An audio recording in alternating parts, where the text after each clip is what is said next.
আপনার সফলতা, আপনার সাকসেস, এটা সবার ভাল লাগবে না, মনে রাখবেন। সবাই এটা পছন্দ করে না। আল আইনু হক, নজর কিন্তু সত্য। নজরের প্রভাব আছে, চোখের প্রভাব আছে।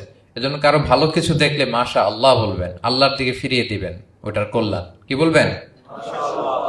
একটা সুন্দর ফুটফুটে বাচ্চা দেখলে মাশা আল্লাহ। কারো সফলতা দেখলে, কারো ফার্মে গেলেন, বাগানে যেয়ে দেখলেন ফল মূল ভর্তি, কি বলবেন? মাশা আল্লাহ, বিসমিল্লাহ মাশা আল্লাহ বললে এটাতে আর ক্ষতি হয় না। অনেকে বলে যে বাবা মা মাশাল্লাহ বলা লাগে না, বাবা মা আর নাকি মামা, এই তিনজন নাকি মাশাল্লাহ না বললে কিছু, এটা ভুল কথা। বাবা মারা বলতে হয়। বাবাও তার ছেলের কোনো সাকসেস, ভালো কিছু দেখলে কি বলবে? মাশা আল্লাহ, তাবারাকাল্লাহ, অথবা বিসমিল্লাহ মাশা আল্লাহ, এটা আপনারা বলবেন।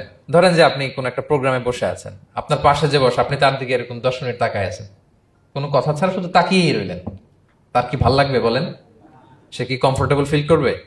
সে ভয় পাবে, সে ভয় পাবে, অস্বস্তি ফিল। আপনি কিছুই করেন নাই, না তাকে টাচ করেছেন, না ধরেছেন, ছুঁয়েছেন, কিন্তু শুধু তাকিয়ে আছেন। দেখেন নজরের কি প্রভাব। আল্লাহ আইনু হক, নজর সত্যি। এজন্য কারো সাকসেস দেখলে আমরা সবসময় যেন মাশাআল্লাহ বলি। মাশাআল্লাহ ঠোঁটের সাথে মিলিয়ে রাখবেন। ভালো দেখলে কি বলবেন? মাশাআল্লাহ, মাশাআল্লাহ, বিসমিল্লাহ মাশাআল্লাহ, মাশাআল্লাহ, তাবারাকাল্লাহ, এটা বলবেন।